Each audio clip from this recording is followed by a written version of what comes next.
ನಮಸ್ಕಾರ ಗೆಳೆಯರೇ, ನನ್ನ ಯೂಟ್ಯೂಬ್ ಚಾನೆಲ್ಗೆ ಸ್ವಾಗತ. ಇವತ್ತು ನಾವು ಮಾತನಾಡುವ ಮಾತುಗಳು ಹಿಂತಿರುಗಿ ತೆಗೆದುಕೊಳ್ಳಲು ಬರುವುದಿಲ್ಲ. ಇದರ ಬಗ್ಗೆ ಒಂದು ಸಣ್ಣ ಕಥೆಯನ್ನು ನೋಡೋಣ. ಅದಕ್ಕಿಂತ ಮುಂಚೆ ನನ್ನ ಚಾನೆಲ್ಗೆ ಮೊದಲಾಗಿದ್ದರೆ ಚಾನಲನ್ನು ಸಬ್ಸ್ಕ್ರೈಬ್ ಮಾಡಿ ಮತ್ತು ಬೆಲ್ ಬಟನನ್ನು ಆನ್ ಮಾಡಿ. ವಿಡಿಯೋಗೆ ಶುರು ಮಾಡೋಣ. ಒಬ್ಬ ರೈತ ತನ್ನ ಮನೆಯ ಹತ್ತಿರದವನಿಗೆ ಬಾಯಿ ಬಂದದ್ದೆಲ್ಲ ಮಾತನಾಡ್ತಾನೆ. ಅವನಿಗೆ ಒಂದೆರಡು ದಿನಗಳು ಹೋದ ಮೇಲೆ ಆ ರೈತನಿಗೆ ಪಶ್ಚಾತ್ತಾಪ ಆಗುತ್ತದೆ. ನಾನು ಏನೇನಾದರೂ ಮಾತನಾಡಿದ್ದೇನಲ್ವ ಅಂತ. ಆಗ ಅವನು ಒಬ್ಬ ಸನ್ಯಾಸಿ ಹತ್ತಿರ ಹೋಗ್ತಾನೆ. ಆ ಸನ್ಯಾಸಿಗೆ ಹೇಳ್ತಾನೆ, ನಾನು ನನ್ನ ಮನೆಯ ಹತ್ತಿರದವನಿಗೆ ಬಾಯಿ ಬಂದದ್ದೆಲ್ಲ ಮಾತಾಡಿದ್ದೇನೆ, ನನ್ನ ಪಶ್ಚಾತ್ತಾಪ ಆಗುತ್ತಿದೆ ಅಂದಾಗ ಆ ಸನ್ಯಾಸಿ ಹೇಳ್ತಾನೆ, ನೀನು ಕೆಲವೊಂದು ಕಾಗದಗಳನ್ನು ತೆಗೆದುಕೊಂಡು ಒಂದು ನಗರದಲ್ಲಿ ಹೋಗಿ ಅಲ್ಲಿ ಇಟ್ಟುಕೊಂಡು ಬಾ ಅಂತ ಹೇಳ್ತಾನೆ. ಅಲ್ಲಿ ಇಟ್ಟು ಆ ರೈತ ಮತ್ತೆ ಸನ್ಯಾಸಿ ಹತ್ತಿರ ಬರ್ತಾನೆ.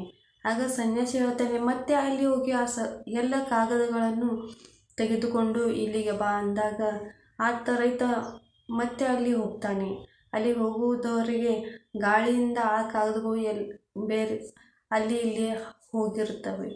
ಆಗ ಸನ್ಯಾಸಿ ಹತ್ತಿರ ಬಂದು ಹೇಳ್ತಾನೆ ರೈತ, ಆ ಕಾಗದಗಳು ಒಂದೂ ಕೂಡ ಸಿಗಲಿಲ್ಲ ಅಂತ. ಆಗ ಸನ್ಯಾಸಿ ಹೇಳ್ತಾನೆ, ಹೀಗೇನೆ ನೀನು ಮಾತನಾಡಿದ ಮಾತುಗಳು ಹಿಂತಿರುಗಿಕೊಳ್ಳಲು ಬರುವುದು. ಈ ಕಥೆಯ ಅರ್ಥ ಏನೆಂದರೆ, ನಾವು ಕೆಟ್ಟವಾಗಿ ಮಾತನಾಡಿದರೆ ಆ ಮಾತುಗಳನ್ನು ನಾವು ಹಿಂತಿರುಗಿಕೊಳ್ಳಲು ಬರುವುದಿಲ್ಲ.